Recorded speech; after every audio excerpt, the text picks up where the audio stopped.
SK music presentation. SK music presentation এই চ্যানেলটা দয়া করে সাবস্ক্রাইব, সবাই চ্যানেল শেয়ার লাইক করে দেবেন।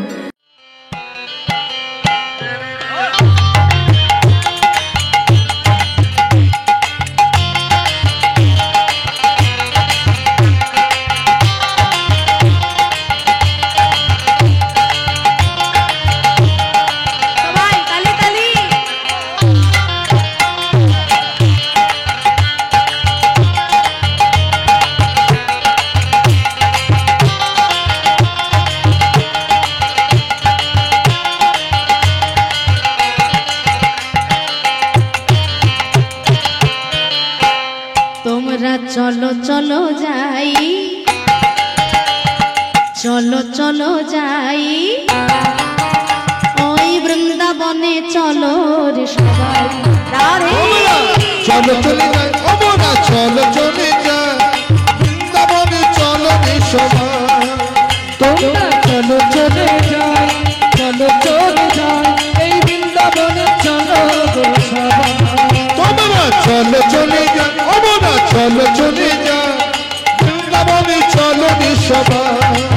তোমরা চলো চলে যাই, চলো চলে যাই এই বৃন্দাবনে চলো গো সবাই। সেথা শ্রীমতীদের সাথে লয়ে, শ্রীমতীদের সাথে লয়ে, শ্রীমতীদের সাথে লয়ে হোলি খেলিছে কানাই। চলো চলে যাই, চলো চলে যাই বৃন্দাবনে চলো রে সবাই। তোমরা চলো চলে যাও ওমনা চলো চলে যাও বৃন্দাবনে চলো রে সবাই। তোমরা চলো চলে যাই, চলো চলে যাই এই বৃন্দাবনে চলো গো সবাই। চলো চলে যাও তোমরা চলো চলে যাও বৃন্দাবনে চলো রে সবাই। তোমরা চলো চলে যাই, চলো চলে যাই এই বৃন্দাবনে চলো গো সবাই।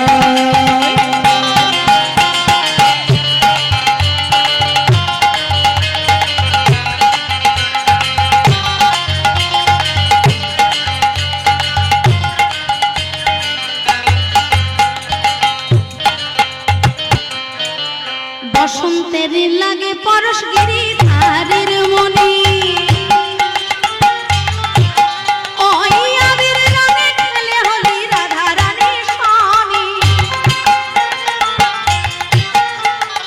বসন্তের লাগে পরশগিরি ধারের মনি, আবির রঙে খেলে হলি রাধা রানী স্বামী। রঙিন হলো কানুর রঙে,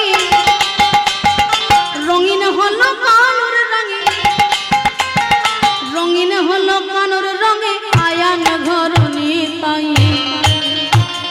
চলো চলে চলো চলে যাই বৃন্দাবনে চলো রে সবাই। চলো চলে যাও চলো চলে যাও বৃন্দাবনে চলো রে সবাই। তোমরা চলো চলে যাই, চলো চলে যাই বৃন্দাবনে চলো গো সবাই। চলো চলে যাও তোমরা চলো চলে যাও ওমনা চলো চলে যাও বৃন্দাবনে চলো রে সবাই। চলো চলে যাই, চলো চলে যাই এই বৃন্দাবনে চলো গো সবাই।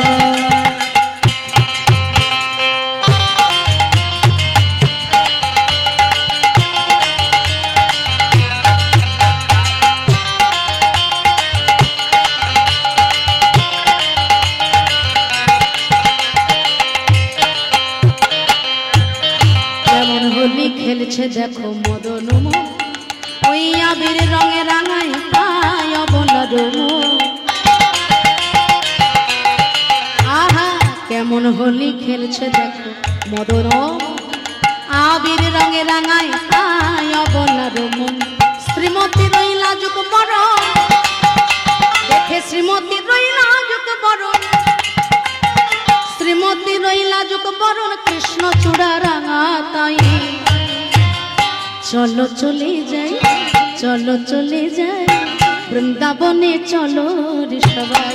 রাধে রাধে। চলো চলে যাও তোমরা চলো চলে যাও বৃন্দাবনে চলো রে সবাই।